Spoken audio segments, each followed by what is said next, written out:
Kipindi kizuri, kipindi ambacho kimejaa neema, kipindi ambacho tunakula neno la Mungu katika meza ya Mungu, akitupatia mkate wa uzima ili tuweze kusonga mbele. Lengo la kipindi hiki ni maombi, lakini pia kukupa uwezo wa kusimama kiroho. Unajua, kama mtu atakuwa tu unaombewa lakini hujapewa mbinu namna ya kufanya, itakuwa unafanywa kuwa mtumwa. Utakuwa unamtafuta huyu mtu siku zote akusaidie, lakini kipindi hiki tunatumia muda mwingi kukupa elimu, na mwisho tunaomba pamoja ili mchungaji awepo asiwepo, unaweza ukasimama mwenyewe kiroho. Kwenye kipindi kilichopita tuliangalia jinsi ambavyo tunashinda vita ya kiroho.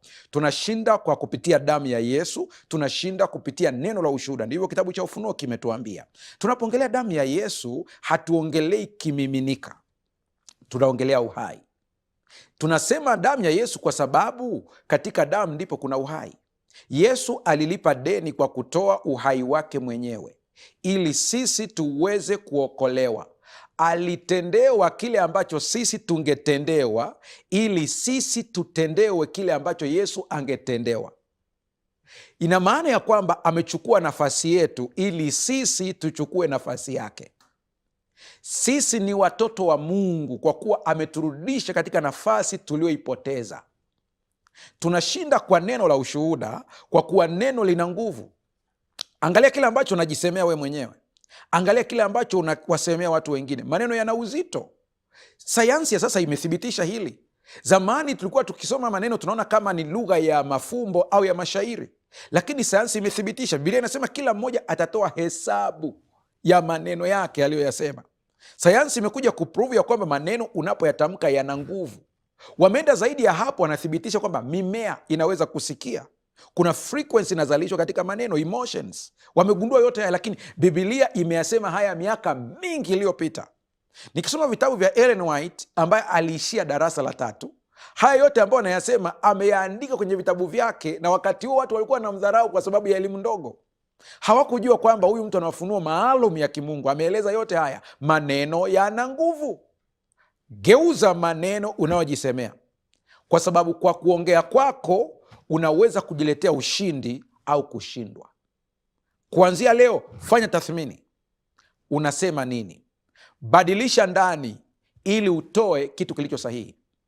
Sasa leo tuna somo zuri sana ambalo lina kichwa kinachosema kumtumaini Mungu kama silaha ya kiroho. Silaha ziko nyingi, kitabu cha Efeso kimeeleza, na pia kuna kitabu nimeandika, silaha 7 za kiroho. Unaweza kuzipata kwa wainjilisti wa vitabu ambao wanauza kitabu kile, kipo kwa Kiswahili, tunaandaa kwa Kiingereza pia baadaye. Utakisoma vizuri uone zile silaha, na kuna kingine namna kusikia sauti ya Mungu. Kuna siri za maombi yaliyojibiwa, utakuta kwa wainjilisti wa vitabu, utaona jinsi ambavyo haya mambo tumeelezea. Silaha ziko za aina nyingi sana. Leo naongelea habari ya kumtumaini Mungu kama silaha ya kiroho. Kitabu cha Zaburi 118 fungu la 9 anasema, afadhali kukimbilia usalama wa Mwenyezi Mungu kuliko kuwatumainia viongozi wa dunia. Nilishangaa siku moja wakati ninakwenda katika ibada ya asubuhi ofisini, mtu ambaye alikuwa amepangwa kutoa neno, alitoa neno ambalo neno ambalo ni somo hili ambalo nilikuwa naliandaa. Nilishangaa sana. Asilimia kubwa, karibia 60 ya maneno ambayo aliyatamka siku ile asubuhi yapo katika somo ambalo nilikuwa naliandaa. Kwa hiyo wakati anahubiri mimi nilikuwa shocked kabisa, nashangaa, mbona huyu mtu anaongea kitu ambacho na mimi ndo nakifanyia kazi wiki hii kwa ajili ya neno. Unajua siri ya sisi tunaohubiri ni hii. Tunahubiri kile kitu ambacho Mungu anatuletea, lakini ujue kwamba kinatupatia faida sisi kwanza, ndipo kije kwako. Neno linapokuja kuonya, linanionya mimi kwanza kabla halijaja kukuonya wewe. Hiyo ndio kanuni ya kiroho jinsi ilivyo.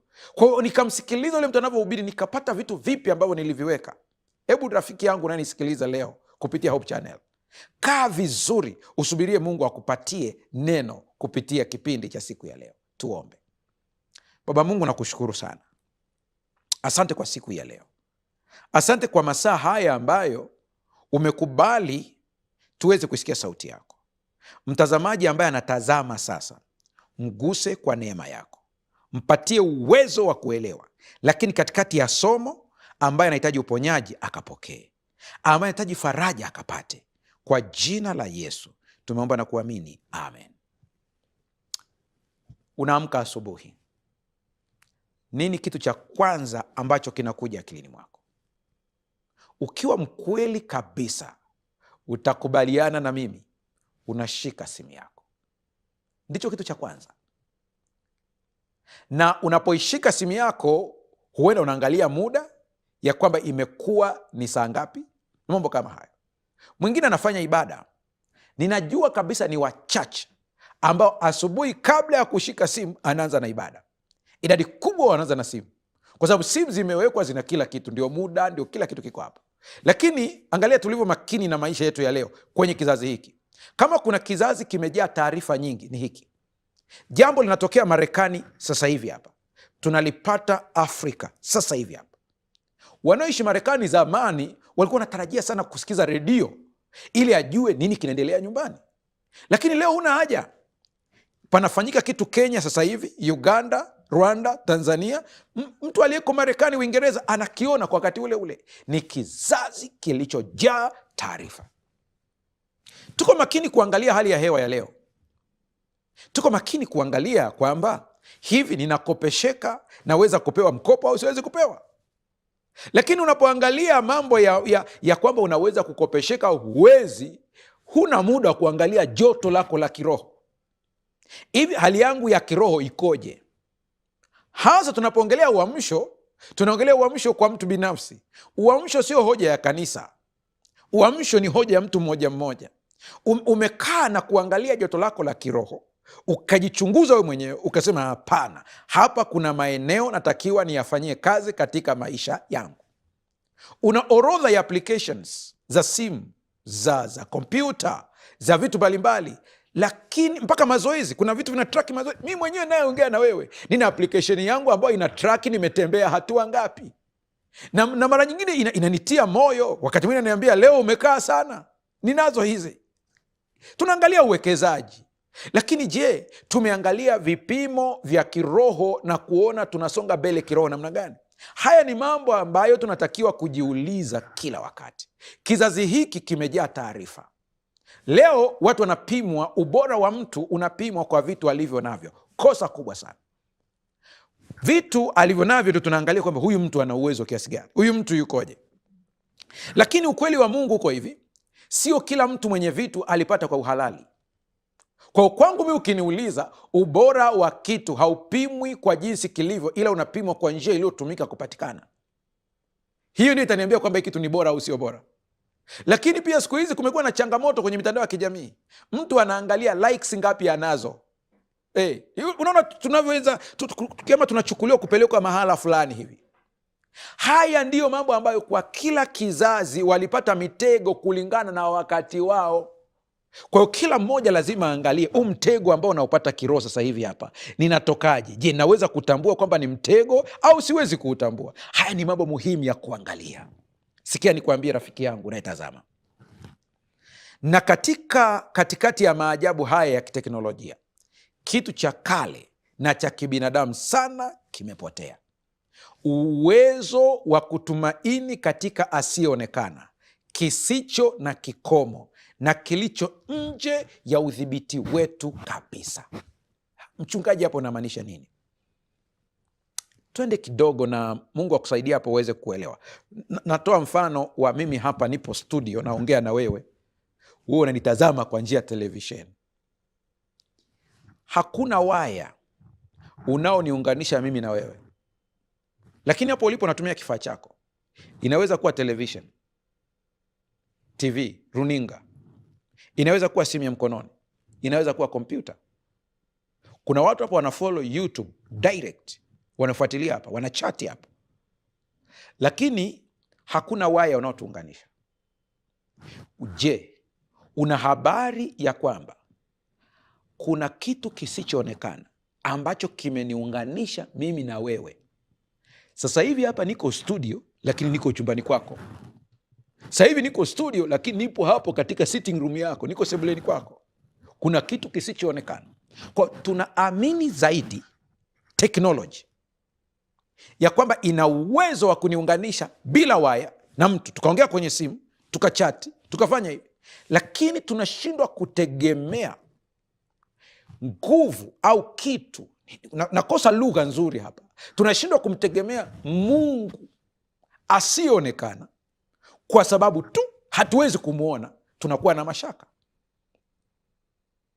Hebu hapa kila mmoja aanze kujipatia changamoto yake hapa binafsi, kwamba kuna jambo lilikupata kwenye maisha na ni kweli umeambiwa mtegemee Mungu, lakini unashindwa kumtegemea Mungu kwa sababu humuoni.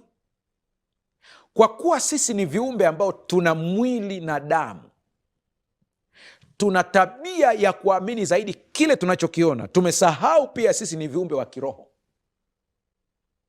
ambapo tunatakiwa kujua kwamba hali yetu ya kiroho ina nguvu kubwa na matokeo makubwa kuliko hali yetu ya nje. Tungelijua hili, tungetengeneza hali yetu ya kiroho zaidi kuliko tunavyohangaika na hali yetu ya kimwili.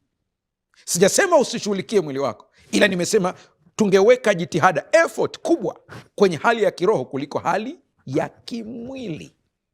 Mchungaji, hapa unamaanisha nini? Tutaona vizuri hapo mbele uweze kuona uzito wa hiki ambacho nakisema. Biblia inatuambia kuhusu mfalme aliyekabiliwa na jaribu hili la kushindwa kutegemea kisichoonekana. Mfalme Daudi hatuwezi kuacha kumsema kwa sababu ya kile ambacho Mungu alimwahidi. Mungu alimwahidi kwamba katika ukoo wake hatakosekana mtawala, na kweli mpaka leo kuna mtawala anayetokea kwenye kiti cha Daudi, ni Yesu Kristo. Yesu Kristo ni wa ukoo wa Daudi. Pamoja na mema yote ya Daudi ambao Mungu anamtaja na urafiki wao waliokuwa nao, Daudi hakuwa mkamilifu, alikuwa na makasoro mengi sana, na kupitia makasoro yake ndio tunajifunza sisi. Tunaona ya kwamba hivi kumbe kuna hiki. Ninapoongea na vijana, mara nyingi napenda kuambieni vijana ya kwamba kizazi hiki hatupaswi sana kutumia mithali inayosema kujifunza kupitia makosa. Ile mithali tungeitumia kidogo sana, lakini zaidi sana natamani hiki kizazi kitumie mithali hii, tujifunze kupitia makosa ya wengine. Kwa hiyo mchungaji, unamaanisha ya kwangu nisijifunze? Sina maana hiyo. Ukijua makosa ya wengine waliokosea, itakusaidia kuepuka makosa yako wewe mwenyewe. Kuna kitabu kimoja kinaitwa Why the Giants Fall. Kile kitabu ukisoma kinakuonyesha jinsi ambavyo watu walifanya mambo, wakakosea, wakaanguka. Hakuna kipya chini ya jua. Usijidai unajua vitu, soma, angalia wengine walipitia nini. Sasa mfalme Daudi kuna mambo alipitia ambayo leo tukijifunza sisi tunarudi katika mstari. Hutajifunza kupitia makosa yako, utajifunza kupitia makosa ya wengine zaidi. Ili usirudie yale makosa, jifunze, soma wengine. Profesa Ruben Mugerwa ni kati ya walimu walionifundisha. Nakumbuka maneno yake, alisema siku moja darasani, akasema, kama husomi wengine hakuna atakaye kusoma wewe. Yaani huwezi kuwa na kitu wewe peke yako mpaka watu waseme ase fulani amenisaidia. Na wewe soma wengine ili uongeze material. Unapokusanya taarifa, unatengeneza kitu chako, unatoka upya. Daudi alifanya makosa gani? Wewe ambao unafuatilia kwa njia ya television, unaweza ukasoma nami slide hii. Majemadari wake walikuwa mashuhuri. Majeshi yake hayakushindwa kamwe. Kwa kila kipimo cha nguvu za kidunia, Daudi alikuwa hashindiki. Na kisha siku moja alifanya uamuzi ambao ungegharimu maisha ya watu 70,000 wasio na hatia. Daudi aliamua kuwahesabu wanajeshi wake. Tukisema kwamba jamaa alikuwa majeshi yake hayashindwi, ni kweli. Utaona huko mbele nitakavyokuelezea. Lakini mwanazuoni mmoja wa theolojia anasema Wafilisti wakipigana na Israeli wakati wa utawala wa mfalme Daudi, walikuwa wanauliza swali kabla hawajaingia kwenye vita. Wanauliza watu, je, Daudi yupo?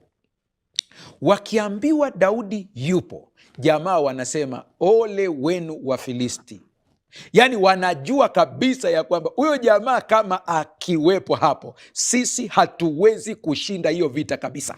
Wanamjua Daudi vizuri. Alikuwa ni mtu ambaye anaweza kutraini watu kupigana, lakini yeye mwenyewe alikuwa anapigana. Unajua Biblia imemtaja katika historia za Waebrania, wamemtaja Daudi kama mtu wa vita, man of valor.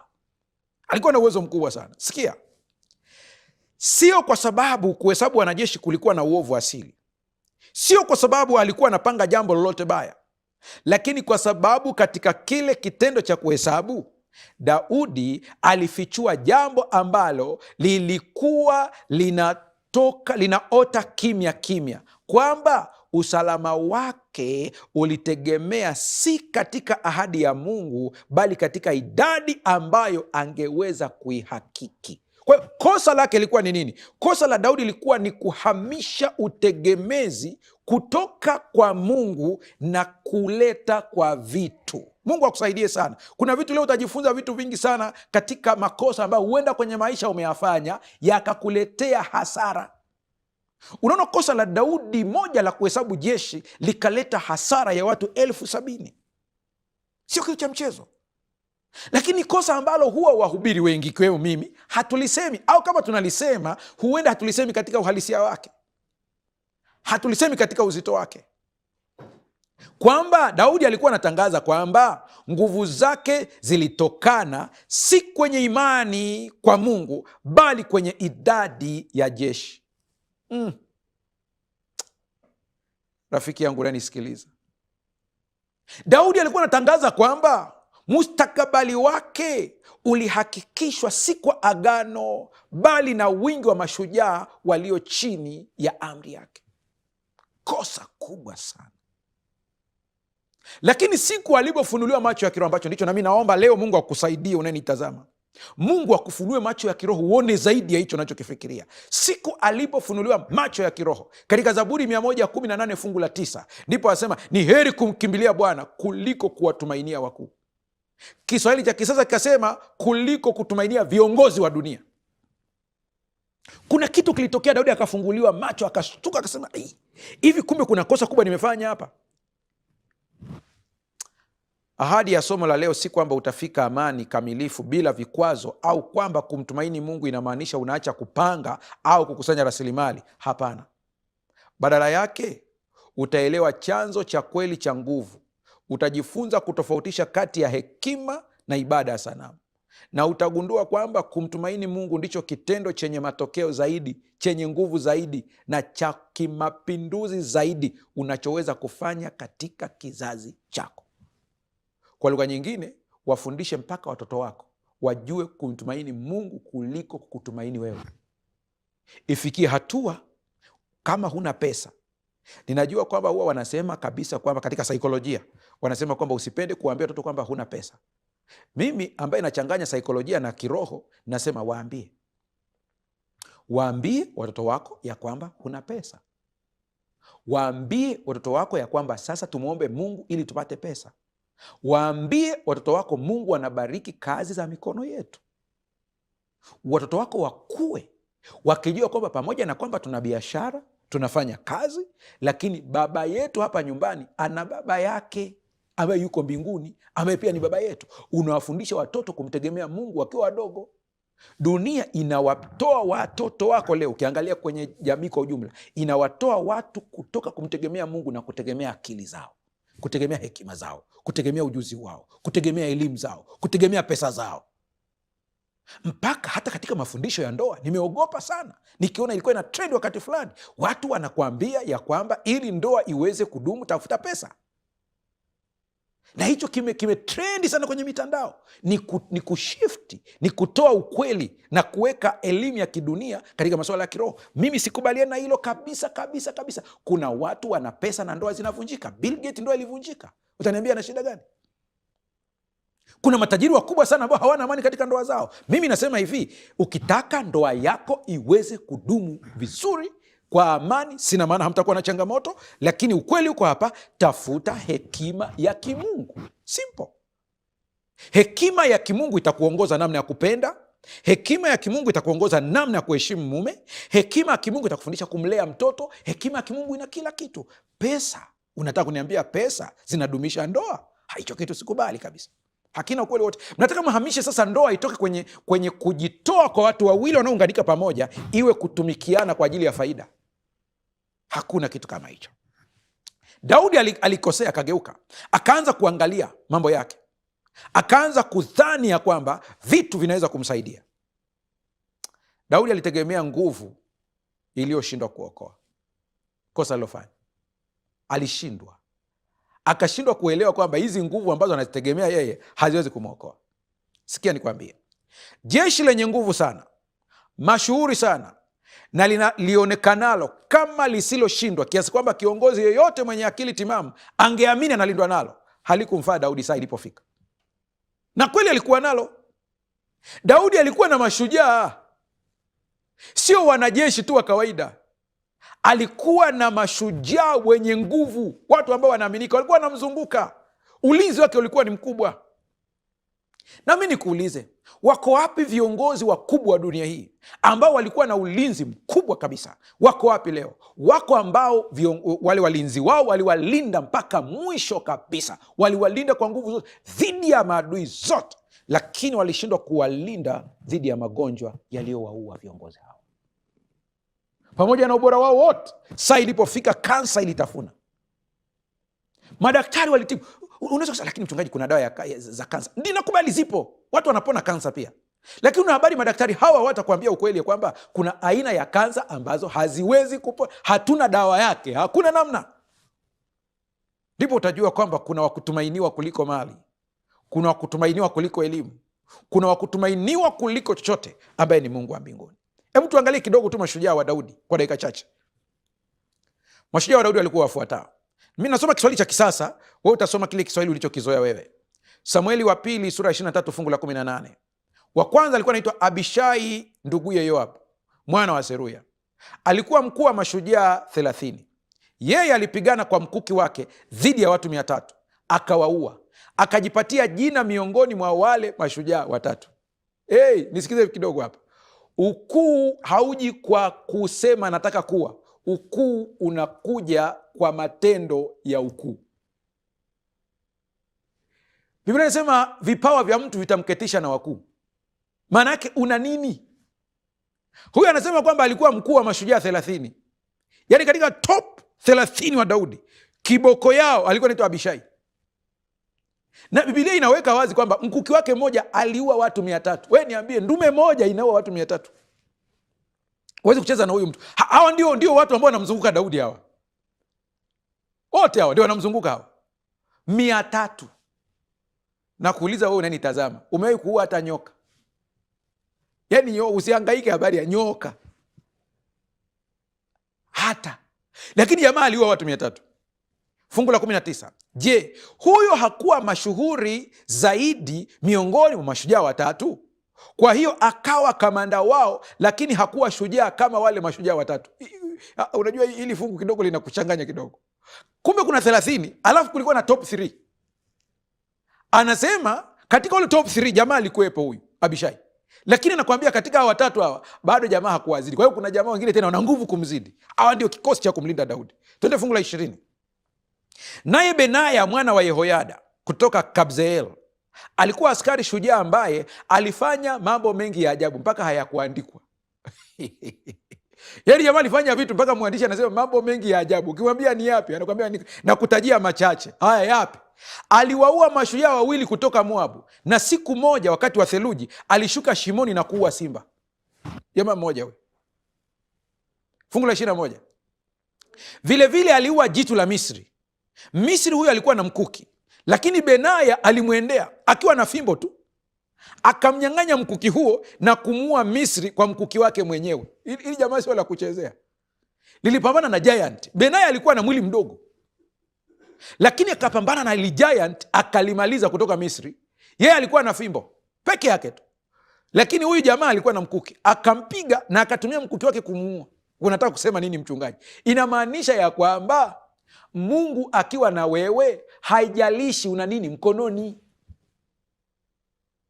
Mungu aliyemwokoa Benaya anaweza kukuokoa na wewe, haijalishi aliyeko mbele yako ni giant kiasi gani. Usitegemee kafimbo. Kama Benaya fimbo yake ilimtisha, hatujui kwamba yule jitu aliona nini. Lingefufuka tungeliuliza, wakati Benaya anakupiga uliona nini? Huenda liliona ile fimbo na mkuki ulikuwa mkubwa, au huenda Mungu alisababisha likaparalyze tu likakosa nguvu. Mungu anaweza kukutoa. Usianze kuangalia hali yako, angalia Mungu uliye naye. Fungu la 22. Benaya mwana wa Yehoyada alifanya mambo haya, akajipatia jina miongoni mwa wale mashujaa 3. Unaona wanatajwa, listi ya 30 inashuka, wanakuwa 3 waliofanya vitu vikubwa. Unanitazama kijana, Mungu amekuumba, unaweza ukafanya mambo makubwa kama ukimtegemea Mungu. Achana na stori za dunia za kusema wewe mwenyewe, kujitazama mwenyewe. Ni kweli ni vizuri kuwa na self esteem nzuri, lakini ijengwe katika neno, ijengwe kwa Mungu. Fungu la 23, basi akawa mashuhuri kati ya wale mashujaa 30, ingawa hakuwa kama wale mashujaa watatu, na Daudi akampa cheo cha mkuu wa walinzi wake binafsi. Daudi akamwambia, wewe ndio utakuwa mkuu wa walinzi wangu, maana jamaa lina uwezo mkubwa. Usiishie hapo. Fungu la 24, fungu la 24, hapa ndipo na mimi jina langu lilitokea la anayenizaa, lilitoka hapo hapo kwa ndugu wa Yoabu, ambao wapare walivyolisikia lile neno wakalibadilisha kidogo matamshi, lakini utalisikia leo. Anaitwa Asaheli, ndugu ya Yoabu. Alikuwa miongoni mwa mashujaa 30. Mashujaa wengine wa Daudi walikuwa Elnaan mwana wa Dodo wa Bethlehemu. Wote wanatajwa haya majamaa, yalikuwa ya mashujaa, majamaa makubwa. Biblia inatuonyesha katika Samueli wa pili sura 23, tunaona wakitajwa hawa jamaa wote. Sasa sikiliza, tuende vizuri sasa. Hawa hawakuwa wanajeshi wa kawaida walioajiriwa kwa ajili ya kampeni au kuandikishwa kwa lazima. Hawa walikuwa watu ambao walikuwa wamechagua kumfuata Daudi mara nyingi na kwa gharama kubwa za kibinafsi, yaani wanampenda kutoka moyoni. Wengine hapa ni ndugu zake. Kwa mfano, ukisikia mwana wa Seruya anatajwa hapa, Seruya inasemekana alikuwa ni dada wa Daudi. Kwa hiyo Yoabu ambaye ni mkuu wa jeshi anazaliwa na dada yake na Daudi, na unakuta wengine wote ni familia moja, lakini hii familia ya Daudi karibia wote jamaa walikuwa ni mashujaa wote. Kwa hiyo ni watu ambao wanampenda Daudi kutoka moyoni. Kuna wengine walihatarisha maisha yao. Sikiliza unanitazama sasa. Kuna watu wanakupenda kwa sababu ya kile ulichonacho, yaani siku kikiondoka hawakupendi tena. Kiongozi unanisikiliza, uko serikalini, uko shirika binafsi, wewe ni waziri, wewe ni rais, wewe ni nani katika shirika lolote, nataka nikwambie, baadhi ya marafiki wanaokuzunguka si kwamba wanakupenda, ile ni kwa sababu wanafaidi. Siku faida ikiisha, utajua marafiki zako halisi ni akina nani. Wako watu ambao watabaki na wewe siku zote, lakini kuna watu ambao idadi kubwa wataondoka. Hawa jamaa ambao tunaongea habari zao, hawa walimpenda Daudi kwa sababu wanamjua Daudi tangu akiwa hana chochote, lakini urafiki umeendelea. Rafiki ambaye amekuwa na wewe wakati ukiwa wewe huna chochote, ameendelea kuwa na wewe, ndiye rafiki wa kweli. Japo maadamu ni binadamu, rafiki wa kweli ni Yesu peke yake. Huyu ndio wa kumzingatia. Hebu sikia kidogo. Wengine walikuwa wamekuja kwake alipokuwa mkimbizi asiye na chochote. Wengine walikuwa wameapa utii licha ya hatari. Wengine walikuwa wamejithibitisha wenyewe kupitia matendo ya ushujaa ambayo yalikaribia kuwa kama hadithi za kutungwa. Ukiambiwa kuna jamaa mmoja ambaye ameua watu 300 kwa mkuki, si unaweza ukaona kabisa kwamba hii kitu ni ya kweli hii. Nikutajie tu wachache ujue sifa zao. Tumewasoma wengi, lakini wachache tu kabla tujafika mwishoni mwa somo uweze kujua kwa nini Daudi anasema bora kumtegemea Mungu. Abishai alikuwa na sifa ya wapili asiyetetereka. Ukisema kwamba Abishai alikuwa hatetereki, Abishai nimekuambia alikuwa ni mwana wa Seruya. Huyu ni yule ambaye aliua watu 300. Lakini zaidi ya idadi, Abishai anawakilisha kitu zaidi ya uaminifu usiotikisika. Alikuwa tayari kumuua Sauli wakati Daudi hakutaka. Angeingia vitani kabla ya wengine. Ulikuwa unajua sifa za Abishai? Huyo ndiye yule jamaa ambaye wakati Daudi yuko kwenye pango, akamuona Sauli yuko pale amelala, akamwambia Daudi, leo ndio siku Mungu amekupatia adui yako, asema niache nimalizane naye. Lakini Daudi akamwambia hapana. Ni Abishai, anampenda Daudi kutoka moyoni. Alikuwa jasiri, aliyejitolea na anayetegemewa kabisa. Kwa Daudi, Abishai hakuwa jenerali wa kawaida, alikuwa kielelezo cha nguvu ambayo isingemwangusha kamwe. Unajua kuna wale watu ambao unakuwa nao kwenye maisha yako ambao unasema fulani akiwepo najua hawezi kuniangusha. Hata mimi ninayeongea na wewe nina watu ambao ninajua kabisa, yani at any cost hao watu hawezi kuniangusha. Lakini Daudi anasema hao watu wako mbaga ulionao ni heri kumkimbilia Mungu. Hao marafiki Mungu anatupatia lakini mwisho ujue kwamba Mungu ndiye final. Kuna bwana mmoja anaitwa Shama. Shama ni chuma kingine. Yeye ikitokea hatari yoyote anakuwa wa mwisho kutoka kwenye uwanja wa mapambano. Hakimbii. Watu wote watakimbia, lakini Shama atakuwa pale pale.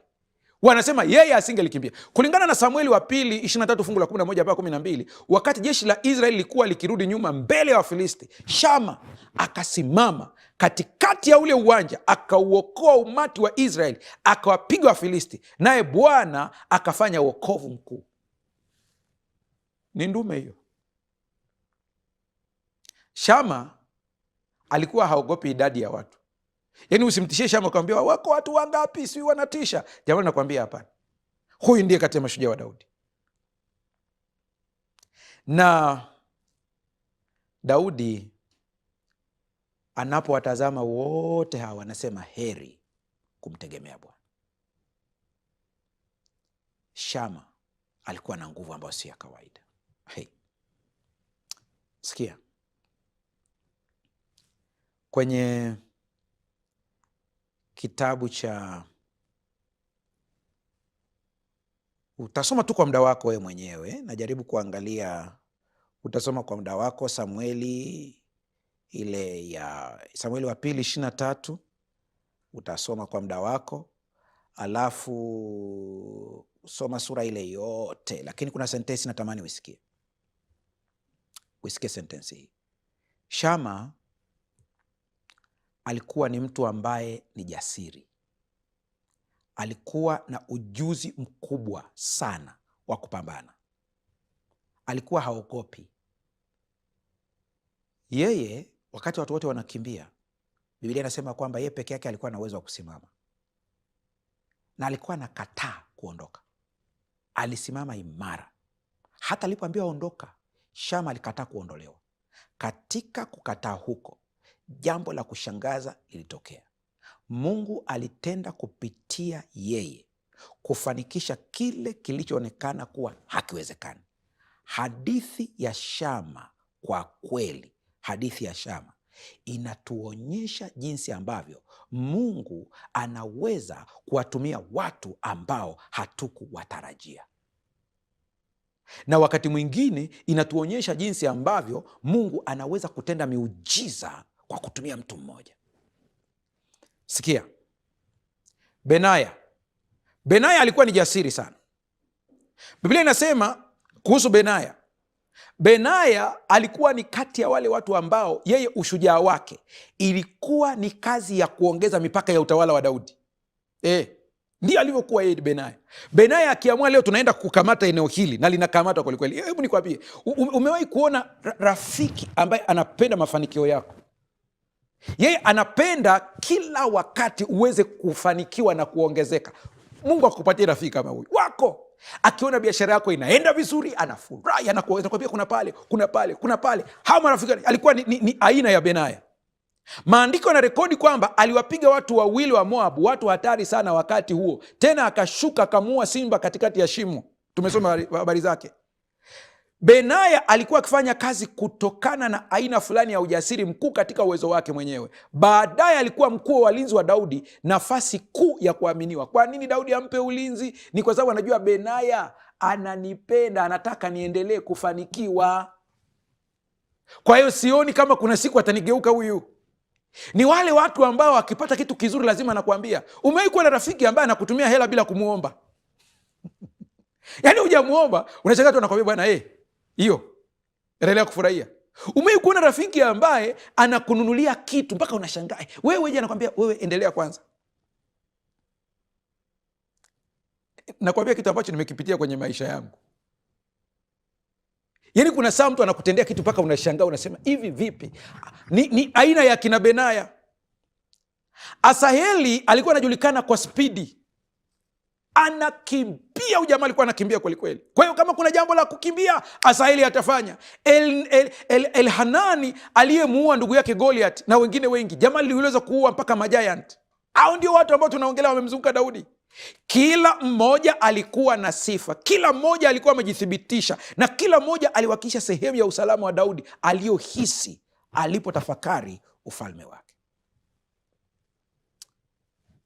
Hebu tuangalie kidogo saikolojia inayoonekana hapa, ya nguvu inayoonekana, ili tuelewe kwamba ubongo wetu unachezewa wapi.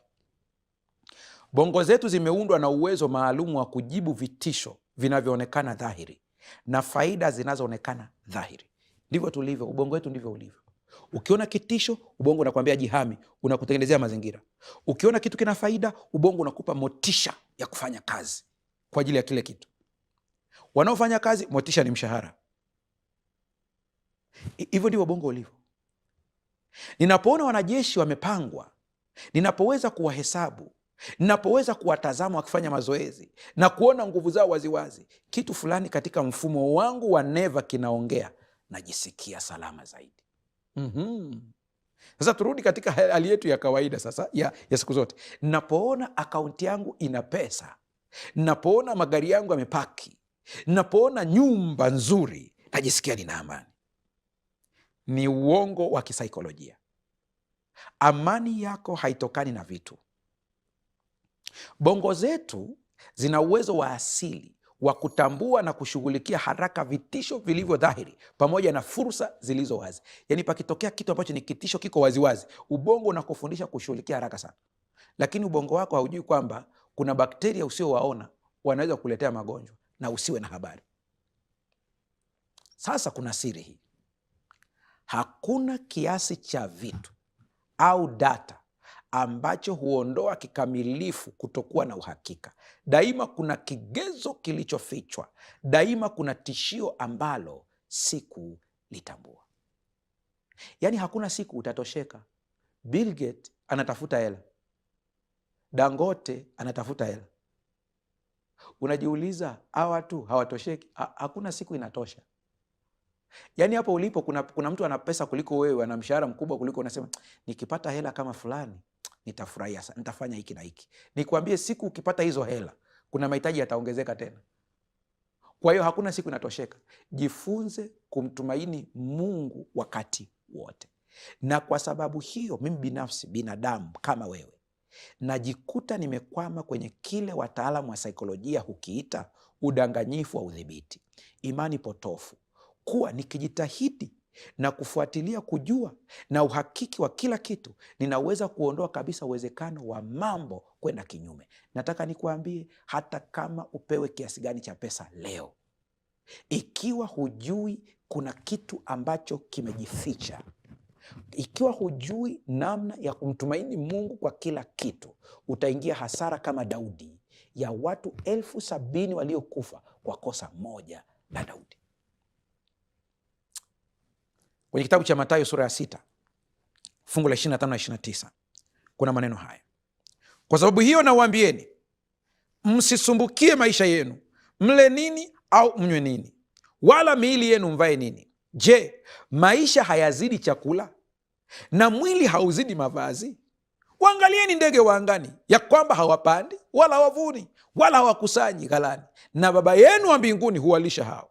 Je, ninyi hamzidi hao thamani? Ni yupi kwenu ambaye akijisumbua anaweza kujiongezea kimo chake hata mkono mmoja? Na mavazi ya nini kuyasumbukia? Fikirini maua ya mashambani, jinsi yameavyo, hayafanyi kazi wala hayasokoti. Nami nawaambia ya kwamba hata Suleimani katika fahari yake yote hakuvishwa vizuri kama mojawapo ya hayo. Yesu anachosema ni, Yesu hasemi tusifanye kazi, lakini anasema tusipate msongo kwa sababu ya mavazi. Usipate msongo kwa sababu ya mwili. Utunze mwili wako, lakini lazima mwili wako ufundishe ya kwamba Mungu ndiye wa kutegemewa. Wale ambao mmetazama sana vipindi hivi, nimekuwa nikikazia sana hoja ya kufunga. Nikasema kwamba hivi, umewahi kujaribu kufunga kwenye maisha yako? Kwa nini? Kufunga kuna faida nyingi sana, siwezi kusema zote leo. Hii leo tu nimeongea tu kwa hili. Kufunga pia kuna uambia mwili wako, hunitawali, kwamba kuna aliye mkuu kuliko wewe mwili. Kwa hiyo leo nimeamua sikupi chakula, ninaongea na yeye. Daudi alifanya kosa kidogo tu, kulisha ile hamu yake, hisia zake za kwamba akiwa na jeshi kubwa anauweza, na shetani alijua huo udhaifu. Siku zote Daudi anapambana akimtegemea Mungu. Siku alipopigana na Goliath, Daudi hakuwa na jeshi lolote. Kwanza watu wote walikuwa kinyume na yeye, jumlisha na kaka yake mwenyewe Eliab. alimuuliza kondoo umewacha na nani? Jumlisha mfalme mwenyewe Sauli alikuwa kinyume naye, akamwambia wewe ni kijana mdogo, huwezi kupambana na huyu. Hii inatuambia kwamba maisha yetu ya kiroho, uzoefu tulioupitia hauwezi kugarantii kwamba utakuwa hivyo siku zote. Lazima kila wakati uunganike na Mungu ili kupata nguvu ya kiroho. Alipata ushindi kwa Goliati, lakini hapa Daudi anaingia kwenye mtego mkubwa. Sasa mtego ni upi sasa? Mambo ya Nyakati ya kwanza 21 fungu la kwanza mpaka la pili. Utasoma kwa muda wako, mi nitasoma baadhi ya mafungu, lakini unasoma ile sura yote imalize. Fungu la kwanza anasema, nasoma Kiswahili cha kisasa. Shetani akajitokeza kuwataabisha Waisraeli. Chunga sana maneno, akajitokeza kuwataabisha Waisraeli. Akamshawishi Daudi awahesabu watu. Hivyo Daudi akamwambia Yoabu na wale wa makamanda wake, nendeni mkawahesabu Waisraeli kutoka Beersheba mpaka Dani, nileteeni ripoti ili nijue idadi yao. Ndio maana mwanzoni nilisema kuhesabu hakukuwa tatizo. Tatizo nia. Mnakumbuka niliwaambieni kwamba kuna somo linakuja mbele la kwa nini baadhi ya watu wanatoa sadaka na hawafanikiwi. Ni kwa sababu kinachohukumiwa ni nia. Lengo lako ni nini? Hapo ndipo ishu. Daudi unawahesabu watu ili wapatie chakula au nini? Lengo ni nini? Kumbuka shetani ndiye amemchochea. Shetani akikuchochea kufanya jambo lolote, ujue lina faida kwake. Lolote lina faida kwake. Twende fungu la 3. Lakini Yoabu akasema, Mwenyezi Mungu awaongeze Waisraeli mara 100 kuliko walivyo sasa. Bwana wangu mfalme, kwani hawa wote si watumishi wako? Kwa nini basi unataka kufanya jambo ambalo litawatia Waisraeli katika hatia? Anayeongea hapa ni Yoabu. Yoabu anamuonya mfalme. Yoabu anaongea neno la maonyo ya kimungu. Anamwambia hiki unachotaka kufanya, lengo lako ni nini? Mbona unawaingiza watu kwenye shida? Unajua sisi wazazi kuna wakati tumefanya makosa ambayo yamewaingiza watoto wetu katika shida, katika hatia. Biblia inasema shetani, Kiswahili cha kizamani kimetumia neno hili, basi shetani akasimama ili kupingana na Israeli. Kwa kumbe lengo la shetani lilikuwa ni kupingana na Israeli. Kwa kuna kitu shetani anaweza akafanya kwako kukushawishi, kinaonekana kama kizuri, lakini lengo ni ili apingane na wewe. Nimesema sio kwa sababu kitendo cha kuhesabu ni cha kishetani kwa asili yake, bali kwa sababu katika wakati huu kwa mfalme huyu kiliwakilisha kugeuka kutoka kwenye tumaini na kuelekea kwenye utegemezi wa vitu. Nakumbuka stori Yesu alisimulia ya mtu mmoja ambaye alivuna mashamba yake, akaweka vitu ghalani mwake. Alipoweka tu vitu ghalani mwake, akasema nafsi yangu sasa kula, furahia. Anasema usiku ule waliuchukua roho yake.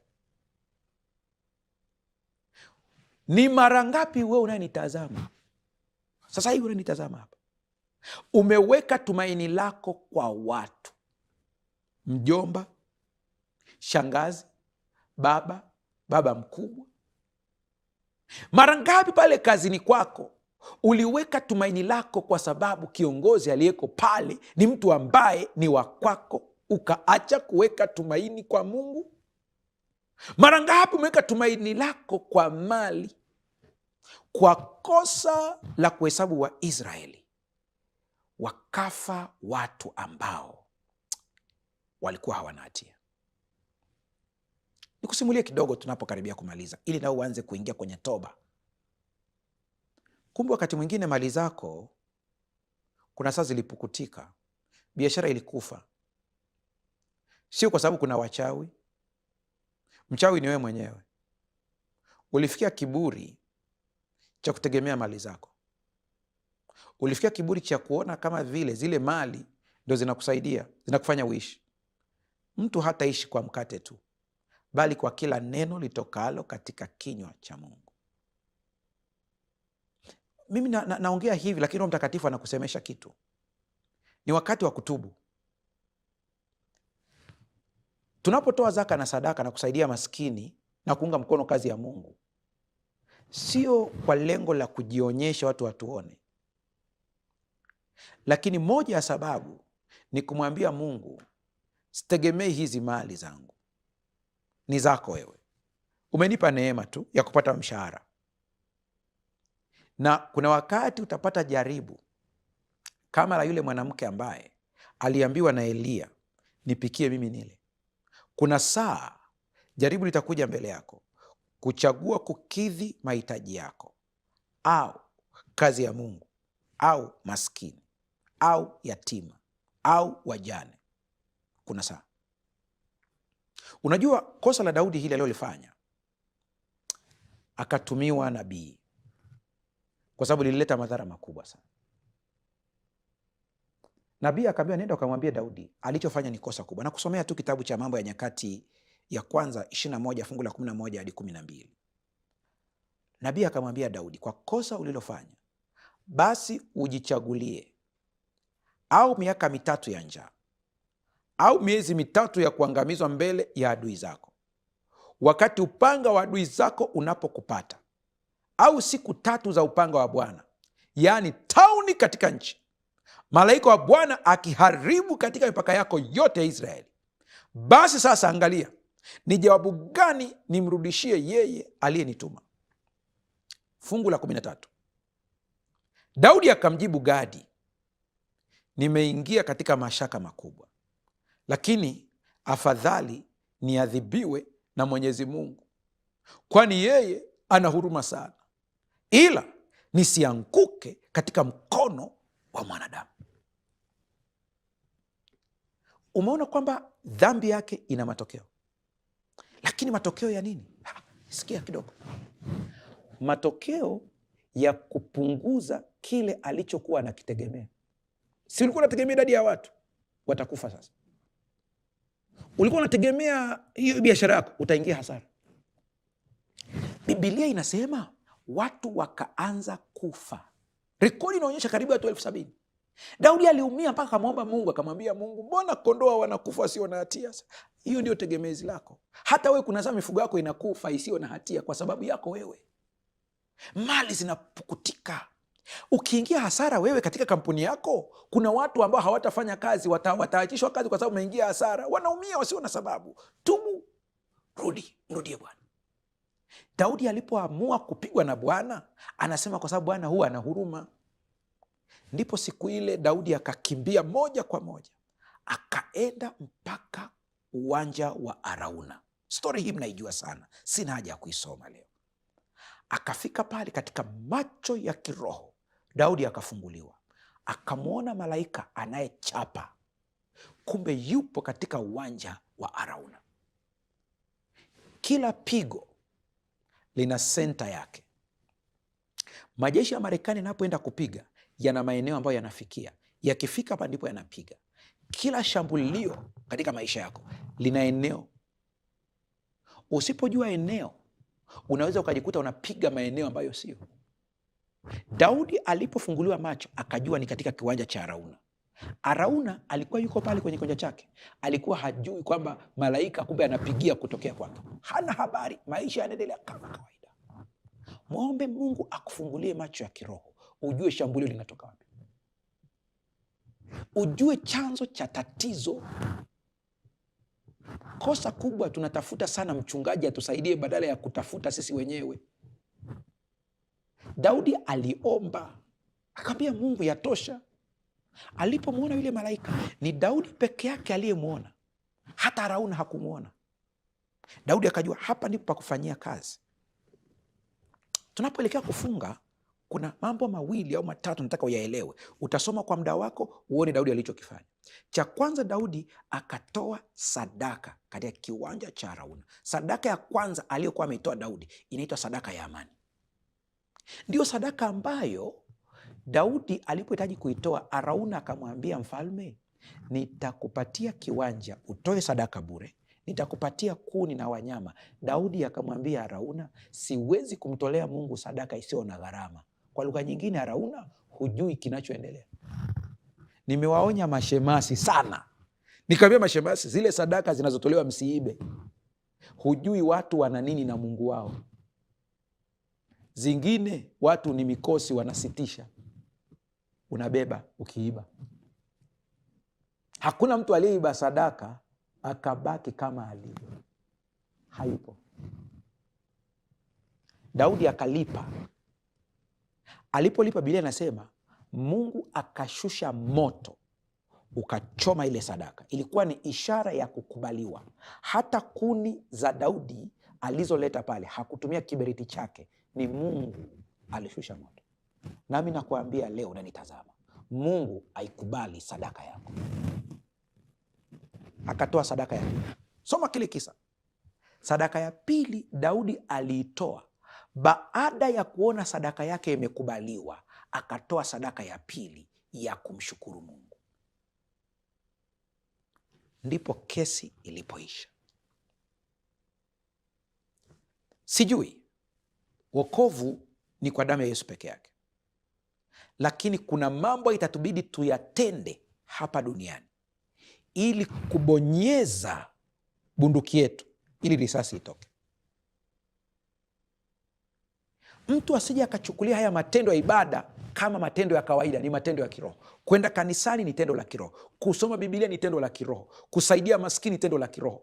Kwenda kanisani kufagia, kuchangia viti kanisani ni tendo la kiroho. Kusaidia majengo ni tendo la kiroho. Usije ukafanya tendo lolote kanisani nje ya wazo la ibada, utakuwa umekosea.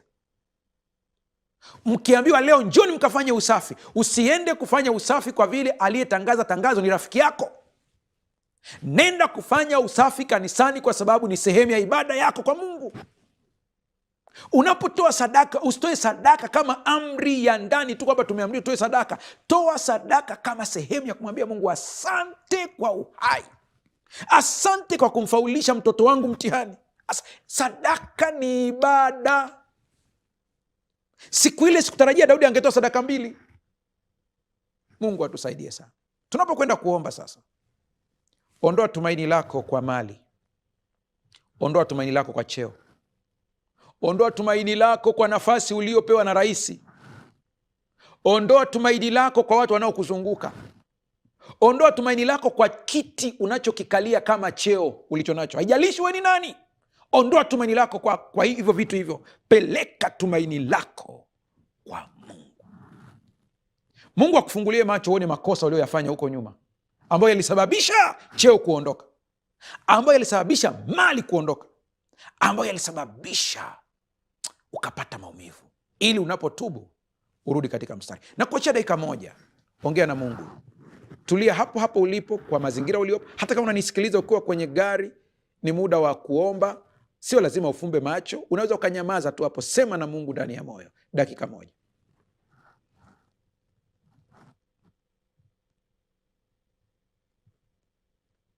Endelea kuongea na Mungu, endelea kuongea na Mungu. Muombe Mungu akufungue macho ya rohoni ukaone adui amekushambulia wapi, kwa sababu tu ulitegemea vitu. Kumtegemea Mungu ni zaidi ya silaha. Tuombe. Baba, katika jina la Yesu, ninaomba kwa ajili ya mtoto wako ambaye amefuatilia kipindi cha siku hii ya leo. Leo ni siku ya kurejeshewa. Leo ni siku ya kurudishiwa vilivyopotea, ambavyo vilipotea kwa sababu aliweka tumaini kwa vitu, akaweka tumaini kwa watu. Kwa vile leo mtoto wako anakuja kwa toba ya dhati na ya kweli, kama Daudi, unapomsamehe ukaamuru malaika asiendelee tena kuharibu vitu, kwa kuwa wewe ni Mungu unayemhurumia mtoto wako. Naomba kwa ajili ya biashara inayotetereka. Naomba kwa ajili ya ajira ambayo inakaribia kuisha. Naomba kwa ajili ya zile ambayo hata ziliisha zikapotea. Kwa neema yako zikarudi tena kwa utukufu wako. Asante kwa ajili ya uponyaji unaoendelea sasa. Kuna watu wanaangalia kipindi hiki. Asante maana unawagusa na kuwapatia uponyaji. Unarejesha afya zao, maana walitegemea miili yao na nguvu zao. Warejeshe tena, maana wametubu na kurudi. Shetani aliwachukua mbali, sasa wanarudi. Asante Mungu, maana unakwenda kutenda kuliko tulivyoomba. Asante kwa ajili ya maombi yaliyotumwa kwa njia ya message. Asante kwa ajili ya maombi ambayo yametumwa kwa njia ya kuchat kwenye YouTube channel. Asante kwa ajili ya maombi yote ambayo watoto wako wameyatuma kwa njia ya television Hope Channel. Maombi yote tunaleta katika mikono yako, ukawashangaze kwa kuwajibu kwa namna isiyo ya kawaida. Kwa jina la Yesu Tumeomba na kuamini, amen.